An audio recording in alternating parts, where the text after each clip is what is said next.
ओम शांति। जगदीश भाई का अनुभव। भेदभाव रहित बेहद का प्रेम बरसाती थी मम्मा। दिल्ली में एक व्यक्ति था जो अपनी पत्नी को बहुत तंग करता था। पवित्रता के कारण उसके घर में झगड़ा होता था। अपनी पत्नी की मार पिटाई करता था। बहुत बार कहता था कि तुम घर से निकल जाओ।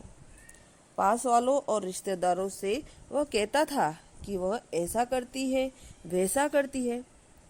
जब से यह सत्संग में जाती है तब से घर में ठीक से सेवा नहीं करती है, बच्चों की ठीक से देखभाल नहीं करती है।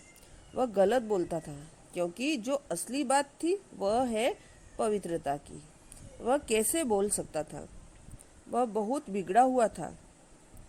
अपनी पत्नी पर एक दिन उस बहन को घर से अपनी पत्नी को उस बहन को उसने घर से निकाल दिया। हमने उसको एक महिला आश्रम में रखा जब तक उसका फैसला न हो। उस समय राजौरी गार्डन में मम्मा आई हुई थी। जगदीश भाई ने कहा कि मैं उस महिला आश्रम के प्रधान को मम्मा से मिलाने के लिए ले जा रहा था। इसी बीच जिसने अपनी पत्नी को घर से निकाल दिया था, उस व्यक्ति को भी यह समाचार मालूम हुआ कि मम्मा आई हुई है। वह हमारे से पहले ही सेंटर पहुंच गया और दरी फेंकी, बल्ब फोड़ा, कुर्सियां तोड़ी, इधर उधर फेंक दिया। काफी अपना तमाशा दिखाया, जोश दिखाया और झगड़ा भी किया। वो बोलने लगा, मम्मा कहाँ है? मम्मा से मेरी बात कराओ, आज मैं अपना फैसला करा के ही जाऊंगा। बहनें तो बहुत डर गई थी। वह झगड़ा करने आया है, हम कैसे उसको शांत करें? कोई भाई उस समय नहीं था। मम्मा सबसे ऊपर की मंजिल पर थी। उसने फिर बोला, मम्मा कहाँ है? आप लोगों ने मम्मा को छुपा कर रखा है, बाहर क्यों नहीं आती है? मुझे उनसे बात करनी है, मेरे से बात कराओ।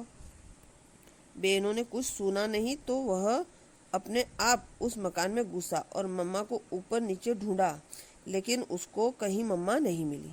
आखिरकार वह सबसे ऊपर की मंजिल पर गया। वहाँ एक चारपाई थी और एक कुर्सी थी। कुर्सी पर मम्मा बैठी थी। जब वह व्यक्ति वहाँ पर गया तो मम्मा कुर्सी से उठ और चारपाई पर बैठ गई। मम्मा ने उससे कहा, आओ बच्चे, आओ बैठो, कैसे आए हो?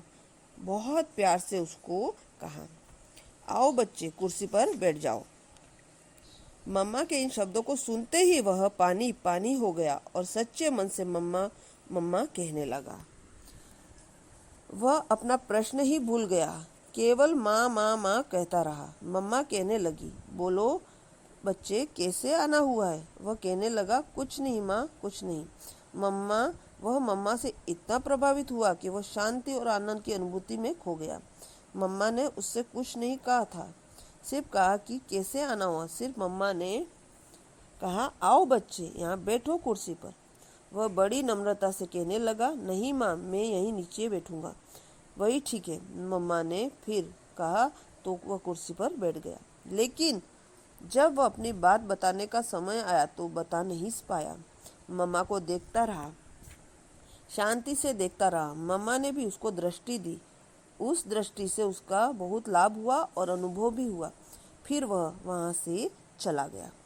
बाहर जाकर बोलने लगा कि मम्मा तो बहुत अच्छी है। वह मम्मा के मातृत्व से इतना प्रभावित हुआ कि उसका मन बहुत हल्का हो गया और कहने लगा कि मम्मा इतनी महान है। उसका मन परिवर्तन हो गया। फिर उसने मम्मा से कहा, मम्मा फिर भी मैं आऊँगा, मम्मा मैं फिर आऊँगा। ऐसे कहकर वह चला गया। मम्मा ने उससे कुछ नहीं पूछा, तुम कौन हो, कहाँ से आए हो, किससे पूछकर अंदर आए हो। बहुत प्यार से उससे बात की, उसको सम्मान दिया और उसका मन परिवर्तन हो गया।